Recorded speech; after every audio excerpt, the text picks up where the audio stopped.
Hey, what's up? It's Common, guys, and WWE surprised me when it came down to the match of Jey Uso versus Bron Breakker for the Intercontinental Belt. And this match surprised me because I did not see the finish. I thought Jey once again is going to be robbed, but no, we have a new Intercontinental Champion.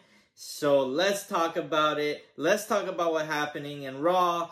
Here we go. Going into this match, it was hyped up as Jey being the experienced wrestler and Bron Breakker being inexperienced. Yes, he has the title, but he doesn't have as much experience as Jey.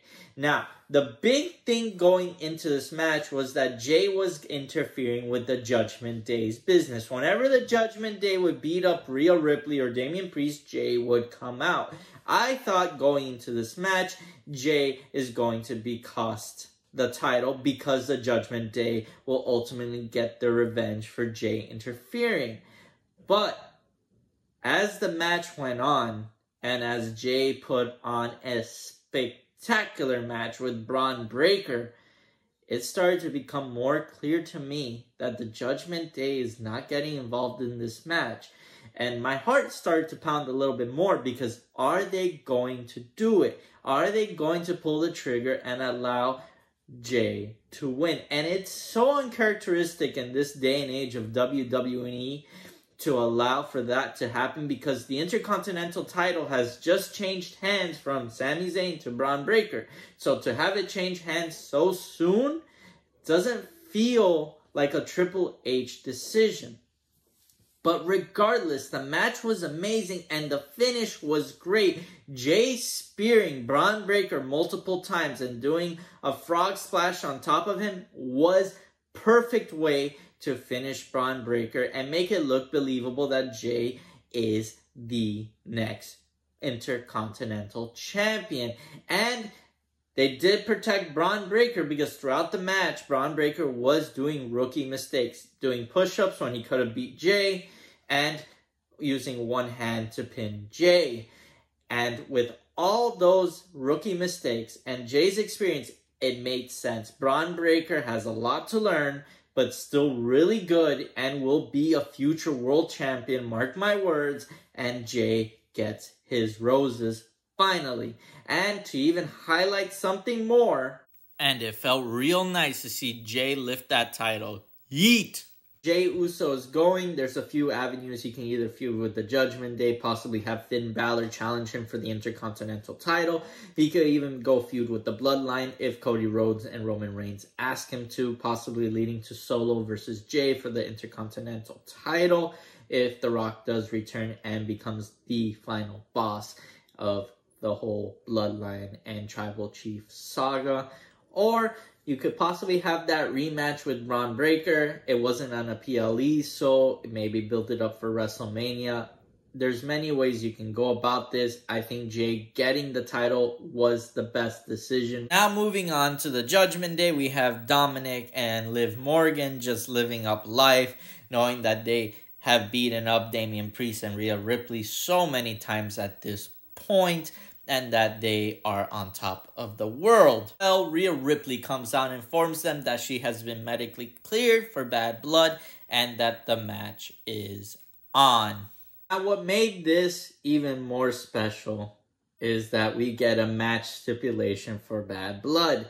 Dominic is going in a Shark Tank and being suspended above the ring. Now, we're not having the storyline where we're fighting for Dominic's love or who gets custody of Dominic Mysterio. This is just Rhea Ripley getting her revenge on Dom because she feels like he has cost her the title so many times and he will be a non-factor in that cage.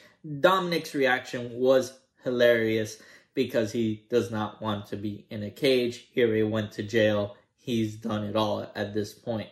With the match stipulation, I think WWE is signaling that Rhea will lose because somebody else is going to interfere. I'm very interested in seeing how this goes with Dominic suspended. It could be similar to how they played it up with Kevin Owens and Chris Jericho against Roman Reigns when Chris Jericho was suspended up in a shark cage. Regardless, it should be a fun match. On to my favorite feud, CM Punk and Drew McIntyre. This should be the title match for Bad Blood. Hell in the Cell, and both men did a promo. I didn't cover CM Punk's promo last week, but I'm going to kind of fuse what Drew said and what CM Punk said. Basically, these two men are out for blood. Basically, these two men want to destroy each other. And basically, these two men will enter the Hell in the Cell. And only one man will leave. And they're both okay with it. So, it's going to be a great time. I think it should be the match and the main event of the Bad Blood PLE. Now, we gotta talk about the biggest troll of the night when Gunther comes out in full ring attire, making the crowd believe that he is going to challenge Sami Zayn. He even says, Sami, in front of this audience and in front of this crowd, I will not fight you. It's kind of funny because Sami Zayn did beat Gunther for the Intercontinental title, but Gunther does not want to put his world title at risk just yet like that. Ultimately, it's going to happen, but I do know that Gunther is going to win at the end of the day, so why not have some fun with it with this build of Gunther constantly refusing and then being surprised that he actually beats Sami Zayn when the time comes. The final story of the night, Damian Priest and Finn Balor are still locked in for Bad Blood. They're basically saying that one betrayed the other. It should be interesting. I do believe that Damian Priest will win the match while Rhea loses her match. I think that's how it's going to work. My prediction is that Damian Priest will go on to feud with somebody else, and Finn will maybe possibly start feuding with Jey Uso for the Intercontinental title. That's what I think is going to happen. Anyways, I hope you really enjoyed this episode. I will be covering SmackDown in a different video because there's a lot going on there, and I really want to give time to Roman and Cody teaming up. It's going to be a really in-depth analysis and what I think is going to happen there. With that being said, let me know in the comments down below what your favorite segment was from this Raw. And as always, please like, share, and subscribe. Thank you very much. See you on the next one.